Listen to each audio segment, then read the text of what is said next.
I know you're a PE teacher at Saunders Middle School. It's been obviously a challenging thing in 2020 trying to work with, what's allowed, what's not allowed. There's just so many restrictions. It's all about being safe. Totally get it, right? But being Absolutely. a PE teacher, for a middle school, you're fostering the next generation. Can you describe what virtual teaching is like? And and as a follow-up question, are these kids really paying attention in class? It's a little bit of both. And the first day of class, we're on Zoom calls. I got 40 kids in a Zoom call in the PE class. I'm sitting there like, what am I supposed to do? But you make the best of your situation. And that's what I told the kids. I'm like, you're responsible for your learning. Like, I will Yeah. give you the tools in order for you to gain as much as you can from our curriculum and from me, but you're really responsible for your own learning. And some of them took it to heart and they were like, yeah, he's right. And the other ones, you just kind of, we're just like, I'm just going to go play Xbox. But I can't do anything about it.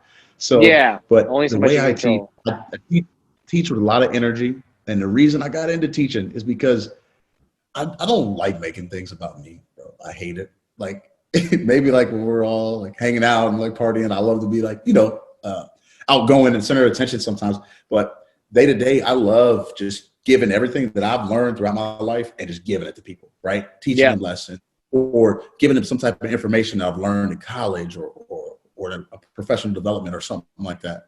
So I just told the kids, man, it is your job. You're responsible for your own learning. And you're going to make the best of your situation or you're not going to take advantage of this right now. So they Yeah. have all the resources in the world. They have Google right to the other screen, right? They can minimize one screen.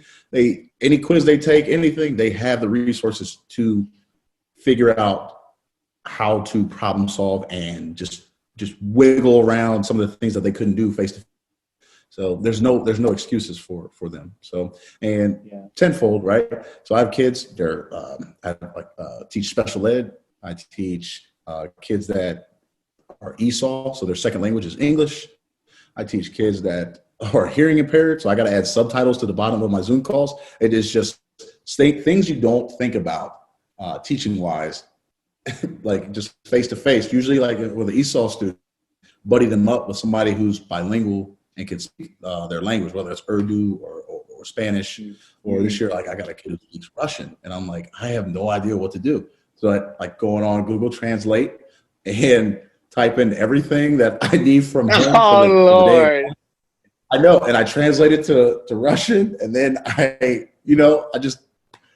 you find a way. You find a way to get it done, and once again, it's about the kids. You want to give them as much tools as they can to be successful. And Amen. if this is our new normal, you're going to sink or swim, and we want all these kids to swim. Yeah. And you give them as I'm not saying you're the parents for all of these kids, but you give them the options you give them their, these are your options to succeed. I'm not going to force you to go that way, right? It's up to you to Absolutely. decide to go that way. And that's the way, because as humans, we're wired to rebel, and that as parents, we're not parents yet. And someday we will be, but we're wired to rebel. And the fact that you pose it out there as hey, this is the tools you got. These are the resources you got. It's all here. We're working with what we got. I don't know. It's COVID. I don't know how it's going on work right now, but I'm doing the best you can. So it's up to you to move forward, to succeed. And if you don't, then that's your prerogative, and if you don't, and I'm sure as a teacher, if someone's falling back, you're going to give more attention to care to that person. But that's so Absolutely. meaningful, bro. We can't force it, but that's the thing. It's when you force it upon someone, their instinct is to rebel, and that's why it's literally go against the grain, right? You look at everybody look at our pop culture kind of icons, right? You look at people people who are on these reality TV shows that everybody's watching. It's these are all people that go against the grain, right? They're different, and what makes them different gets them these shout outs, the fan memes, all that stuff, right? So now I try to do enough to keep the kids engaged. So the other day we did my eighth graders, we did a boxing class. In our curriculum, sequences and steps and things like that. So I want them to stay engaged. So I want to do things that they think is cool. like not just the old boring kind of way that some teachers do, and they lose interest of the kids. But get these kids to move while we're doing our active portion of the class, and teaching them how to, defend themselves if they need it. You never know. It's a big thing. Yeah. Just teaching them the different punches and how to guard their face, and they were doing push-ups in between. It was really, really cool. And a lot of the kids that think they're too cool for school were like, man, this is kind of cool. I'm gonna participate. Right. So yeah, and like they're turning their cameras on for so like we're having a struggle where they're not turning on their cameras, and you can't make a kid turn his camera on.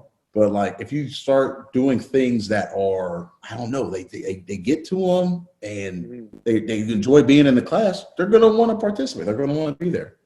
Yeah. So that's kind of virtual PE in a nutshell.